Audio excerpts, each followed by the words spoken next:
Layoffs are here, and as we head into 2026, I think things are only going to go from where they are right now to much, much worse.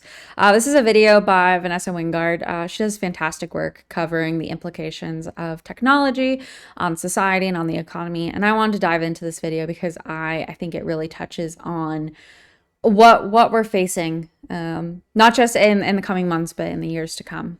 I got laid off today. After 10 years. I told you guys I was let go today after 20 years. Today, I was laid off at Amazon. And then I went to Amazon and I worked my literal ass off. I keep getting job offers that are extremely lowered wages due to them knowing people are desperate. I got laid off in May. It is now the end of October. Look at all these open tabs. The job hunt right now, you guys. If you got a job, just keep it, okay?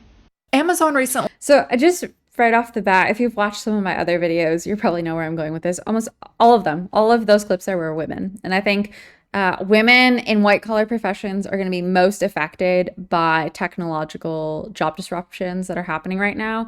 A lot of the work that women do, it's not necessarily the high value work they think it is. They're not necessarily working, a full 40 plus hour work week, and they're just not generating as much value that companies are looking for right now. So a lot of the job cuts that are happening, they're going to affect women, and I think that's going to pick up speed in the coming months. Announced their largest corporate layoff, cutting 14,000 employees, with executives hoping to eliminate 600,000 workers by 2033. When Amazon, the US's second largest employer, starts laying off employees, it gives cover to other CEOs. UPS announced 48,000 layoffs. YouTube is offering its employees voluntary exit packages. Chegg announced it was cutting 45% of its workforce. Target cut roughly 1,800 employees. GM cut roughly 1,700 employees. Meta, Rivian, Ford, the list goes on. And this is just for the month of October. It doesn't even cover the layoffs we've been experiencing throughout the year. But there's one layoff I want to highlight. Paramount. If you watched my previous video, I mentioned how David Ellison, son of tech billionaire Larry Ellison, had purchased Paramount, further growing his media empire. Despite this open letter David sent to Paramount employees after taking over the company, claiming, "You are the heart of this company," Paramount cut 1,000 employees, with that number expected to be 2,000 in coming weeks. If companies like Google and Amazon and Meta are making billions, why are they laying people off? Oh, that's easy. Greed. These billionaires don't care about us. They only care about showing growth to Wall Street every 3 months. It's not even just that. I think that's like the lowest hanging fruit. And I think that's what a lot of people are blaming right now. And it makes sense, right? Because you do look at this, and yeah, there is an imperative for tech CEOs in particular to provide a maximum return on investment to their shareholders, because if they don't, they're going to pull out their investment and go take it to a CEO who is going to provide the maximum return on investment. So at this point in time, it's not like Facebook and Meta isn't really just competing with like Snapchat, for example. Like social media platforms aren't really competing with one another. Like Mark Zuckerberg is competing with Andy Jassy at Amazon, and Andy Jassy at Amazon is competing with Elon Musk over at Tesla. Even though their industries are different, they're servicing different needs, the fact that their companies are providing significant returns for investors has put them in competition with one another for capital. So that's part of it. The other part of it is honestly more philosophical and spiritual in nature. A lot of tech CEOs out in Silicon Valley, they're not even just interested in maximizing the financial returns on their companies. They're playing the long game. They are looking for legacy. They want to be the ones who gets to AGI, artificial general intelligence, first. They're the ones who want to solve, the problem of immortality. These people want to become gods in their own right. So they're not just using the money to attract massive investments from investors. They're also using the resources they're generating to rapidly invest in their companies as quickly as possible to achieve these much bigger, less tangible objectives. And I think that is a really important part of this. It's not just about the money. There's a spiritual, a philosophical game that they're playing that's more about long-term influence, and setting themselves up for long-term memory in the history books. Remember when property developer Tim Gurner said that unemployment needed to rise 40-50% to put us workers back in our place? And we need to see that change. We need to see unemployment rise. Unemployment has to jump 40-50% in my view. We need to see pain in the economy. We need to remind people that they work for the employer, not the other way around. There's been a systematic change where employees feel the employer is extremely lucky to have them. It's a dynamic that has to change. We've got to kill that attitude, and that has to come through hurting the economy, which is what the whole global, the world is trying to do. The governments around the world are trying to increase unemployment. What isn't discussed enough? I suspect too that sentiment isn't just like a CEO sentiment. I suspect that's part of like the World Economic Forum, Great Reset sentiment. All the elites believe this, that we, the peasantry, have become complacent, how we're ungrateful, how we've forgotten our proper place in society. So the goal is to kind of destroy everything to remind us where we actually stand. Enough is the shadow layoff system. More companies are hiring part-time and contract workers as a means to cut costs. This means for the workers, no retirement plans, no healthcare benefits, and no severance package. The WARN Act doesn't require corporations in every state to report part-time or contract workers as part of their layoffs. This is why the layoff numbers might seem low, but if we account for all employment type, we've actually seen 13.8 million layoffs from January to August of this year. This is important because I am one of those 13.8 million. So I was starting the beginning of the year, I was doing freelance writing. It was contract basis. I would receive assignments from editors at a couple different publications, and then I would turn in my assignments. I would submit an invoice. They'd pay my invoice, and we would repeat every single month. And I think I got my last assignment in June, and I got my last check in July, and that check was 25% of what it was at the beginning of the year, and 10% of what I was making, last year. So this is pretty significant. This has fallen under the radar, and I don't think people have been paying attention to this. And I think she's right. Government data really obfuscates what's actually happening. We look at the official numbers, and it's not actually telling the full story. We've progressively seen a growing gigification of white-collar work over the past few years. And part of that is because of COVID, right? COVID radically changed the nature of work, and it gave employees more free agency than they've had in the past to kind of dictate the terms of their employment. So if you wanted flexible work, if you wanted more remote opportunities, you could go out and get those opportunities. Whereas now things have obviously changed, and that's becoming harder to come by. But for a lot of people, when they lost work during COVID and they found themselves unemployed suddenly, many turned to freelance jobs, many turned to contract work, kind of like temporary arrangements. And the economy hasn't really recovered from that. And I think employers are looking at this as another cost saving mechanism. And I mean, frankly, it makes sense, right? Like a lot of full-time benefited workers aren't actually putting in a full 40-hour work week. A lot of Microsoft did its own internal analysis of this, but it's like 16 hours a week their users spend checking email and chatting on Teams, right?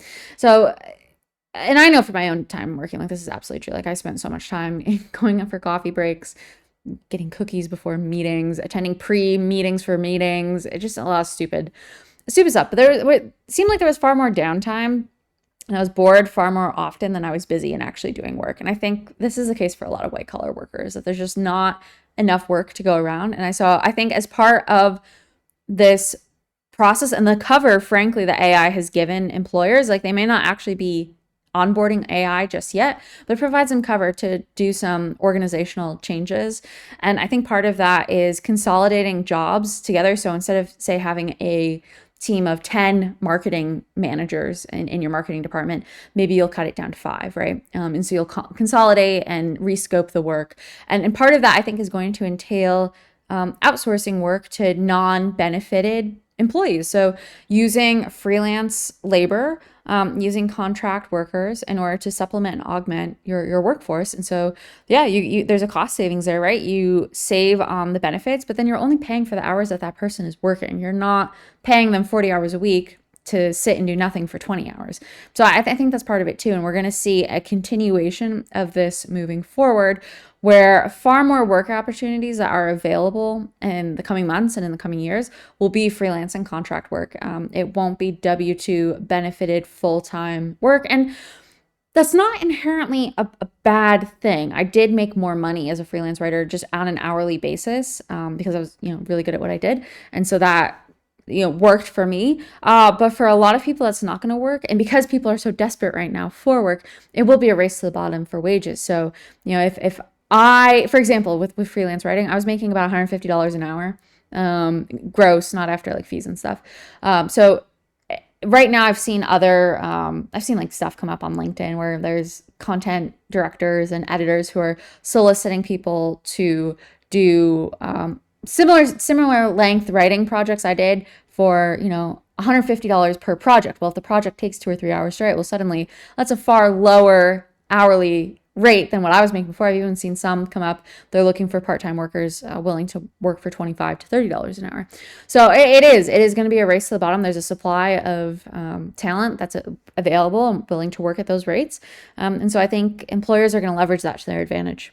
Laying off contractors or conducting performance-based exits doesn't make headlines, but accounts for up to 30% of this year's job losses. Amazon claims that they're laying off employees in an effort to operate like the world's largest startup. They claim they need to increase their efficiency. Yet in 2024, they generated $638 billion.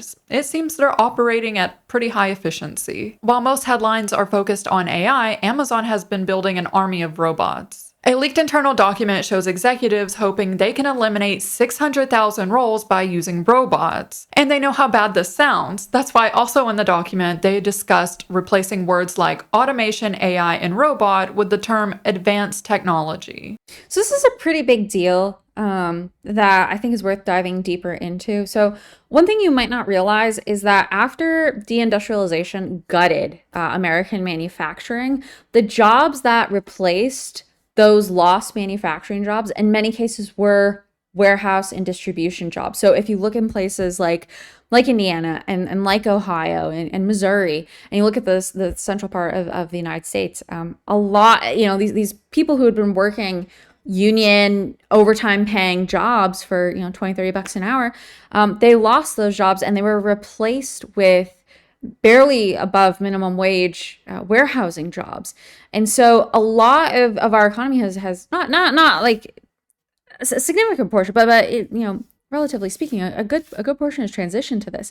And so Amazon, like she said, is the second largest private sector employer in the country. So the largest employer is the U.S. as the government, followed by Walmart, and then followed by Amazon. So Amazon is a pretty significant player in the labor market.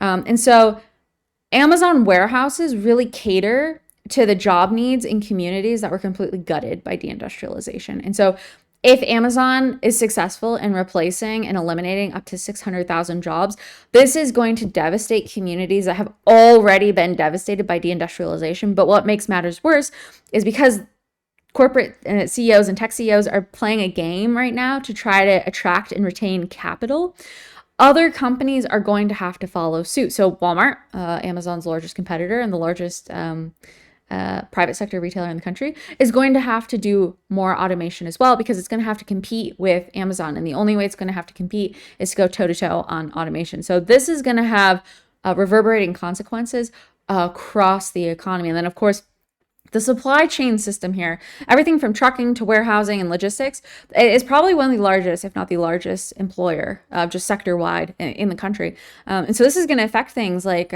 transportation, how docks are handled and folks working at docks, truck drivers, obviously people unloading and receiving shipments, moving things around within bigger warehouses, packaging and shipping individual Amazon orders at Amazon warehouses. This is going to have massive consequences across the country for millions of workers. And so we talk about AI, and the focus is largely on white collar workers in offices. And yes, that is certainly going to happen, but it's also going to affect a lot of other people in the economy as well.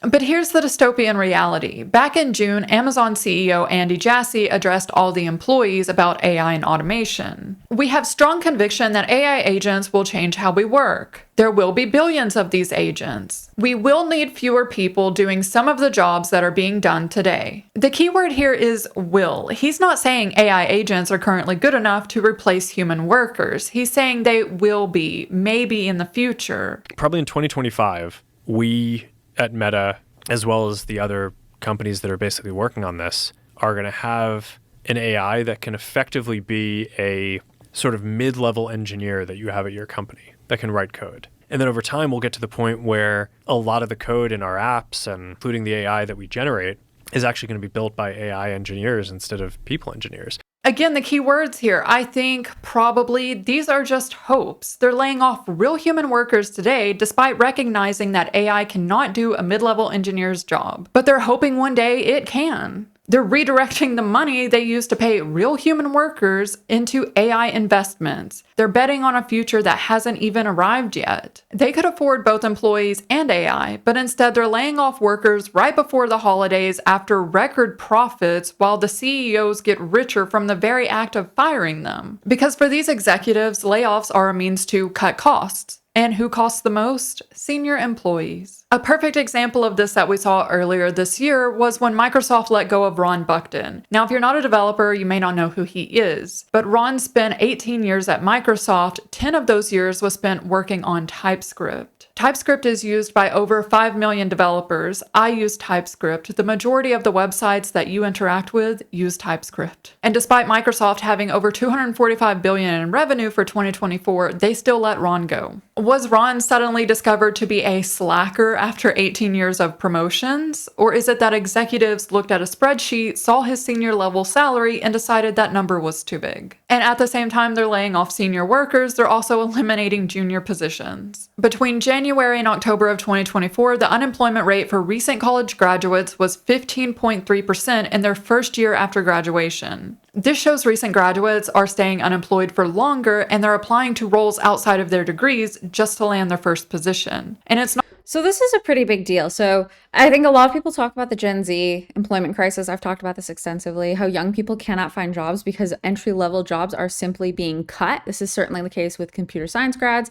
Financial institutions on Wall Street are definitely doing this. Some of the big consulting firms have come out publicly and said that they're freezing salaries for junior employees, and they're kind of looking at scoping down how many they bring on board. So that's part of it. And that is why managers are also at risk of getting laid off right now. If you don't have a team of junior employees to coach and mentor, suddenly a company needs far fewer middle managers than it once did. And so as part of the cover that AI is providing, companies are going to reorganize and they're going to get rid of as many human workers as they can. And even though, yes, like AI can't do what a mid-level engineer can do, it can certainly do what an entry-level junior developer can do and triage and solve and debug problems. So that it's taking rid of human talent there. But then as you go up higher on the salary levels, as she was referring to, senior level workers are high at risk as well, because they cost more and they're going to command a higher salary. So this is why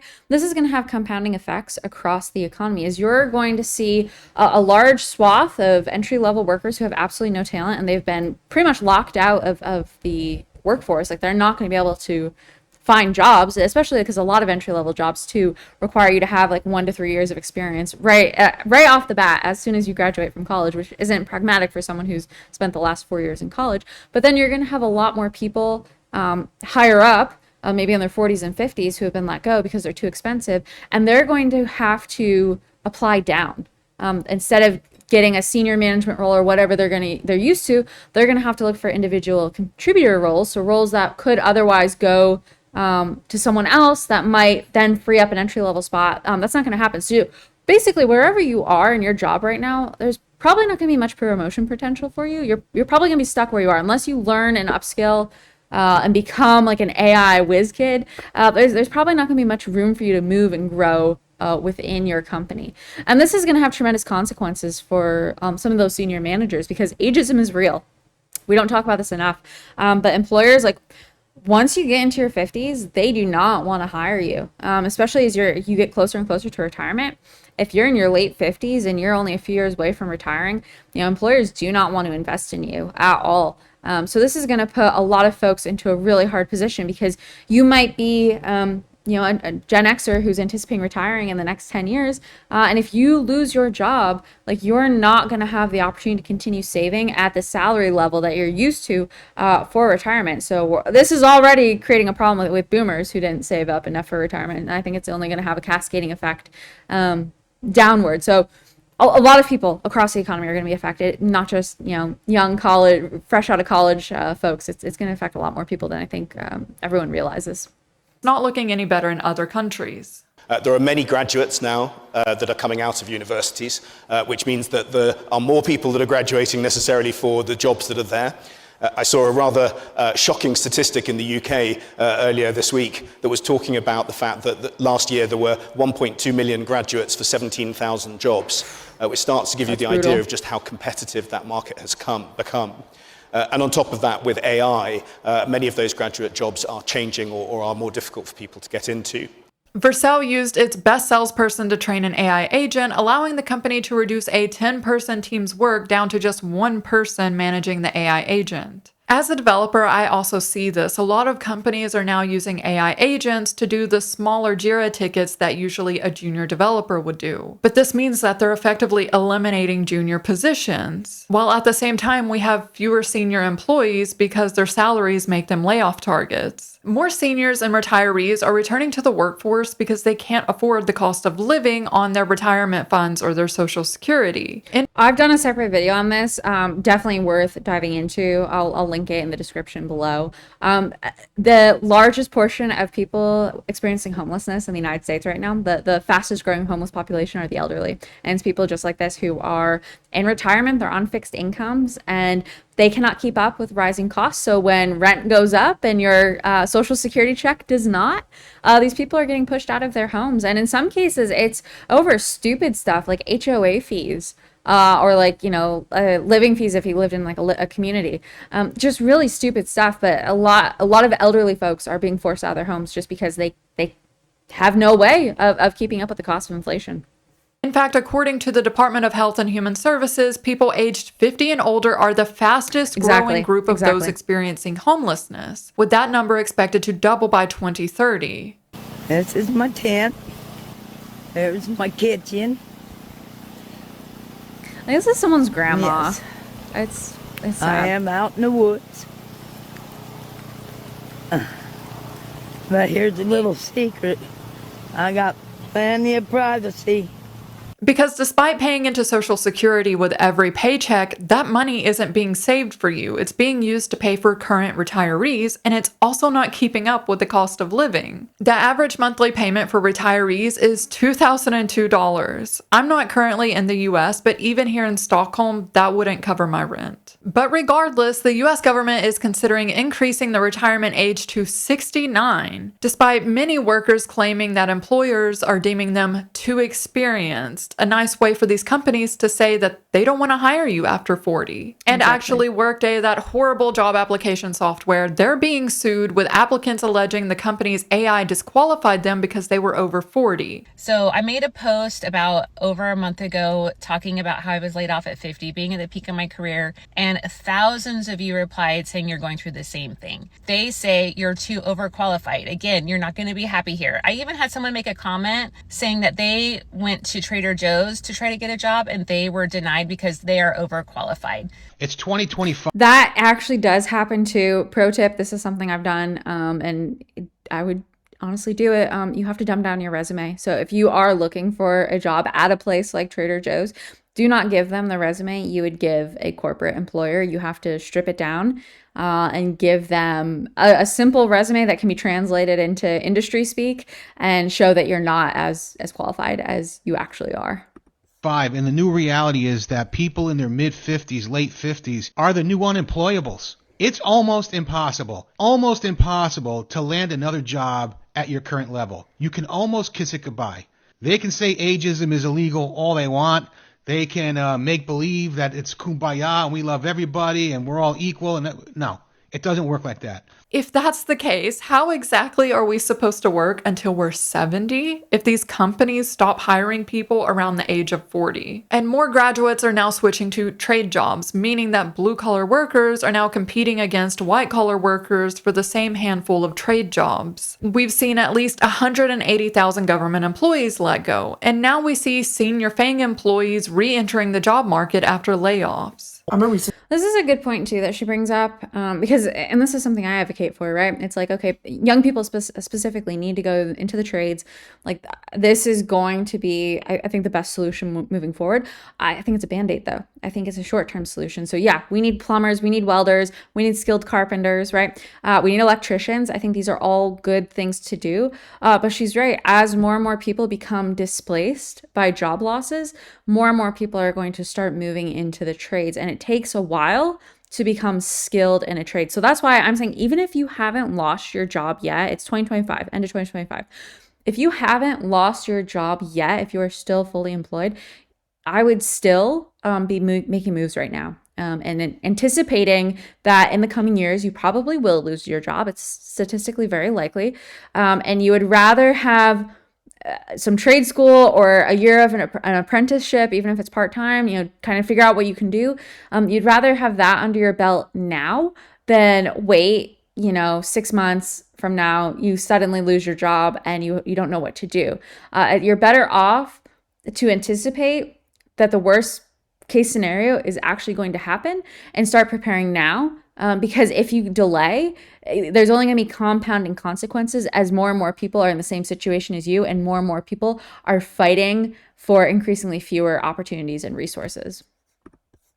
In college grad looking for a job, and today I learned that not only are we competing with all of the people last year who couldn't get jobs, we are also competing with people who are currently working in entry-level jobs and looking to switch companies because their companies aren't promoting them because the market is so bad. A recruiter I just got off the phone with told me that I'm going up against someone who has 2 years of postgraduate full-time work experience, and I just don't know how I'm supposed to compete with that. So let me get this straight. We have retirees, new graduates, blue-collar and white-collar, government employees, senior FANG employees, all fighting over a dwindling... And H-1B visa holders, do not forget that. That has recently come to light as well. And Amazon is the top user of H-1B visas.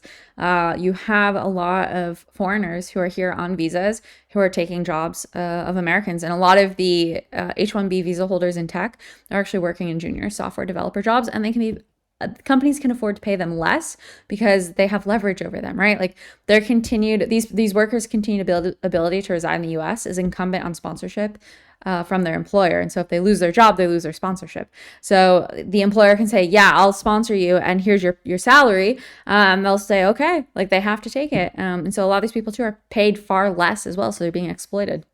Number of jobs. And at the same time that everyone's trying to find a job, inflation is out of control. The cost of living the past 5 years just keeps increasing. I want to see if anybody else is experiencing this. So last year, my homeowner's insurance for the year was $3,018. Year before that, it was $2,600. Year before that, $2,200. Year before that, $2,100. I've owned this house for 4 years. This year, my homeowner's insurance is over $6,000. No claims. In the last 4 years, I've never had a claim against the house I'm living in now. But my insurance just doubled. Homeowners insurance doubled year over year with no claims. Yet wages aren't keeping up with the cost of living, despite us seeing both Apple and Microsoft hit a $4 trillion valuation. And meanwhile, our representatives are telling us that inflation is only 3%, yet they're not explaining the bigger picture. Inflation may be 3% this year, but what was it last year and the year before? They're not adding on all the prior years, because the reality is inflation rarely decreases. And in fact, it benefits the governments to have inflation because it means they owe less debt. And about that inflation, a lot of it is artificially created. Tyson and other corporations conspired to create an artificial pork shortage so that they could increase the prices of pork from 2009 to 2018. When they were caught, they paid just $85 million. That's nothing compared to the $20 billion pork industry. In earnings calls, the CEO has bragged about passing on inflation to consumers. Keep in mind, the same CEO that was caught creating artificial inflation. Like many other companies, we were faced with a range of higher levels of inflation. Our teams have worked together with our customers to pass along that inflation through price increases. We will remain disciplined and agile in our pricing initiatives to ensure that any additional inflationary pressures are passed along to customers. We'd like to think that we have relationships with customers that allow us to be able to take to them inflation that we see in the marketplace and be able to pass that on ultimately to the consumer. This is what genuinely terrifies me. As unemployment keeps rising and millions of us are fighting over fewer jobs, all while the economy is horrible, we're handing unprecedented power to these corporations, and they know it. Companies are already using dynamic wage setting, using algorithms and AI to decide what we should be paid. It's algorithm exploitation. Uber pioneered this. Their AI was able to identify which drivers would accept a $3 ride because they're behind on their bills. DoorDash also uses it. CareRev uses it for healthcare workers. I have been struggling to pay all my bills on time. When I first moved into this apartment 5 years ago, that wasn't an issue at all. I feel ashamed sometimes as a man or as a person that I can't come up with the bills. It's frustrating. I Uber every day. Right now it's Wednesday. I drove around from 7 till 11 and made $20. What is stopping Amazon, Microsoft, Apple, or any other company from using this same type of wage setting? They already know our salary. They monitor everything we do on our work computer and phone. Because the reality is Amazon laid off 14,000 workers, yet they're still hiring for engineering, sales, and management. Microsoft laid off over 15,000 this year. They're hiring. Intel laid off roughly 22,000 this year, yet they're still hiring. These corporations lay off people only to hire new employees at a lower salary with less equity and a worse benefits package. If they're already trying to replace us with AI, is it really that big of a stretch to think that they wouldn't lower our salaries by roughly 30% because their AI determined that we're willing to accept that salary in this economy? That's such a good point, and something I hadn't really considered before, but I think it's absolutely true. And you do see this with things like DoorDash and Uber. It's become a highly, like, the gigification of the service economy has also become highly gamified.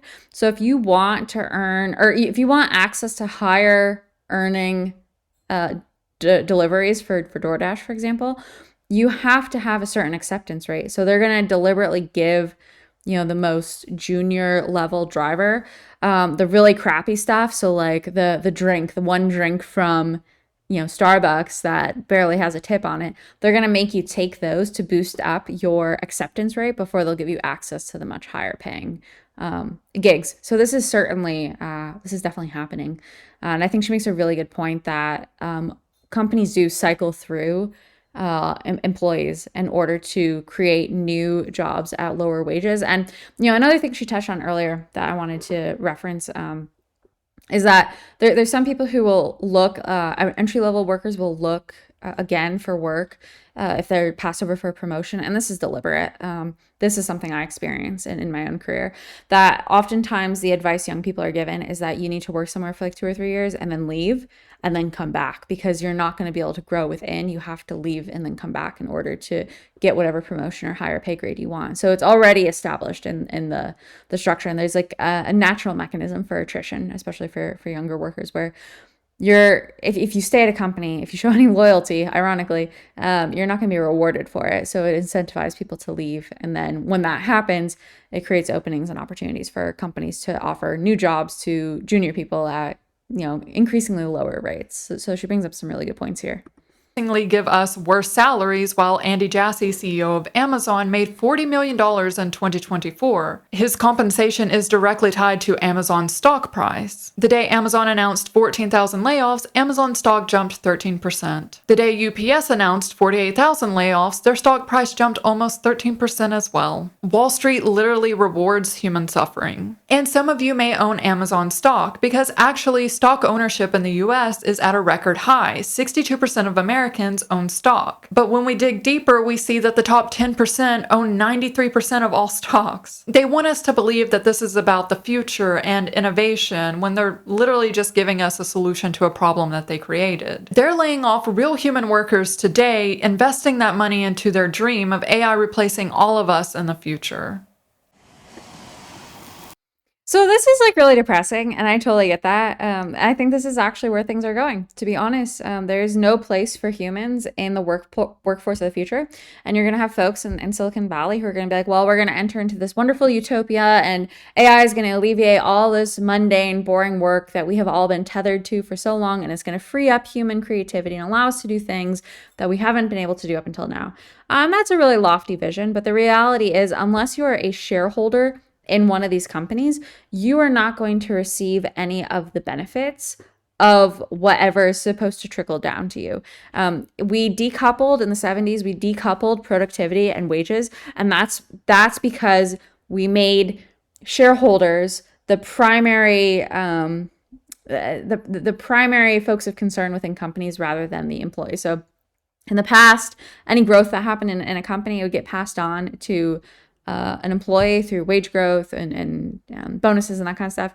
But that changed in the 70s and onward, and now it's shareholders who benefit. So unless you own stock in these companies, unless you're a preferred investor and you have equity in like OpenAI, you're not going to benefit any of this at all. Like, you're not going to get anything out of this.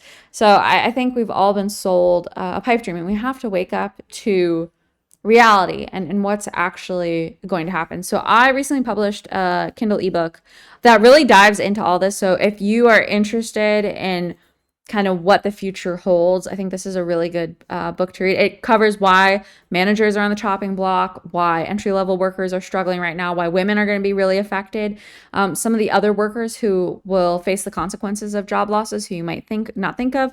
It talks about like how the economy writ large is restructuring. Like, yes, AI is a piece of this, and AI is definitely the catalyst for change.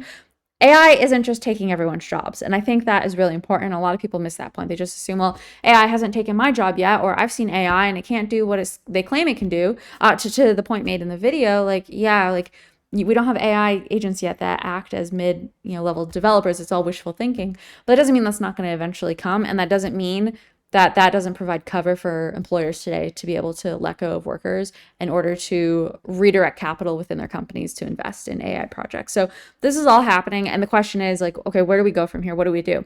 I think we're in a short window of time where we have to act. My reference point that I use is the AI 2027 scenario. So if you haven't checked this out, I highly recommend it. It's written by some guys. A couple of them I think are from OpenAI as well, so they have insight into how tech companies are doing all this, and it literally is a timeline, and I think it's pretty on point. It said mid 2025 we'd have stumbling agents. Like, they're not really good, they're not perfect, but they're there, and we definitely have gotten those. Data centers are starting to blow up. That's becoming big in the news. But you go through it down, and it'll kind of talk about it. So like in 2026. AI will start taking some jobs. I think this is already starting to happen, but it's definitely a forecast, and it gives you some benchmarks to peg progress against, and it talks about the technological aspect of this. And one of the things that's happening right now with regard to AI, and you have to keep in mind too, that what we see in the news and what is publicly available to us, the information that we're getting, is delayed. So whatever we know right now in the public, that has already been happening for months at this point in Silicon Valley. They're on to the next thing. It just hasn't been publicly disclosed yet. So right now, one of the big talking points is funding AI-based research. So not just paying for humans to do the research, to develop the AI so they can start offloading and outsourcing AI research and development to these AI agents. And so once that happens, once AI agents become good enough to start doing their own research, that's when things are going to start exponentially increasing. And that's what this scenario, you look at this and you go from the reliable agent in 2025 all the way up to the superhuman AI researcher up here. And so this projection gives us till 2027. I think that's a fair assessment to use. I mean, again, like, the worst thing that happens is you plan for this and it doesn't happen and you're prepared, right? Like, that's like the worst thing or like, the best case scenario there. Like, the worst thing that can happen is you just ignore this. You call it all hogwash. You don't think this is going to happen. And then you continue to go along and look for jobs the old ways that everyone has looked. You continue applying for jobs that no longer exist, and you're not learning new skills. You're not adapting. You're not managing your finances in a way to anticipate this future. You're just like carrying on life as normal, and then 2027 comes and holy crap, like you're out of a job and you're unemployable because you have no skills and no value to offer the new economy that has emerged. So I don't think this is 100% right. I think there's room for error here, but I think this is a roadmap and it really outlines and details things. And I think it's worth following along and saying, okay, yeah, this is happening. Okay, no, this is delayed. Okay, this could happen. I see this, playing out, and kind of map what they put in this timeline to what you're seeing in the news, and then assume that whatever is actually happening on the ground in Silicon Valley is actually ahead of what's being publicly reported to us. So I suspect, even though we don't have like the best agents right now, I think in Silicon Valley, they're definitely beta testing those behind the scenes, and they've already gotten that figured out. So this is kind of the benchmark I use, and that's kind of what this book is based off of. But the third section in the book talks about what you can do to start preparing for what's happening. And there are some things you can do. Like I said, we're in this window of time right now where you do have time to act. So you do have time to enroll in trade school now, even if you haven't lost your job. You do have time to do a boot camp or create a boot camp for yourself to start learning some AI essential skills that you're going to need if you want to stay employed in the coming months. You do have time to set up an emergency fund for yourself and your family.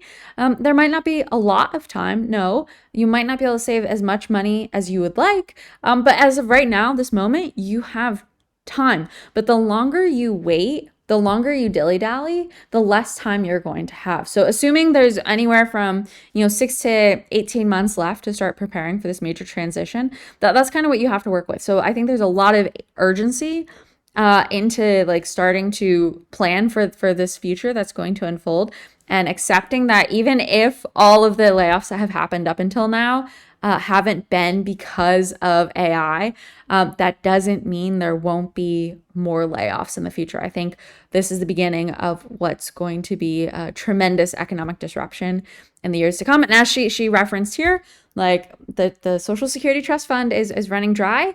We've already had conversations in the US about fraud, waste, and abuse. The SNAP program is going to be completely redone because of that.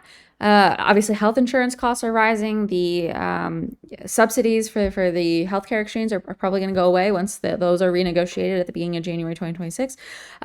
So whatever support system you think you're going to rely on, whatever, we've all paid into these programs, right? Like we've all paid taxes that are supposed to go to support us when we need the help the most. And those programs aren't going to be there to support us later on. So you don't want to be in a position in the end of 2026, early 2027, where you haven't learned any new skills. You're not AI literate. You haven't even learned just like basic things that might come in handy later on. You haven't really changed your finances. You haven't cut back on your spending. You're still door dashing every other day, ordering DoorDash. The status quo is no longer tenable. And so you have to adapt. And so that's what this book is. It's a roadmap to adapt. So it's on sale for Kindle. If you have Kindle Unlimited, it's free on Kindle Unlimited. So definitely check that out. I think there's a deal right now with Kindle Unlimited where you can get like 3 months for a ridiculously cheap amount of money. So if you like Kindle and that kind of stuff, definitely check that out. I'm going to be doing a published paperback book soon as well, so keep an eye on that. Otherwise, I really appreciate you for tuning in. Would love to hear your thoughts and comments. As always, feel free to drop them in the comments below. Definitely like and subscribe if you found this informational, and I'll see you in the next video.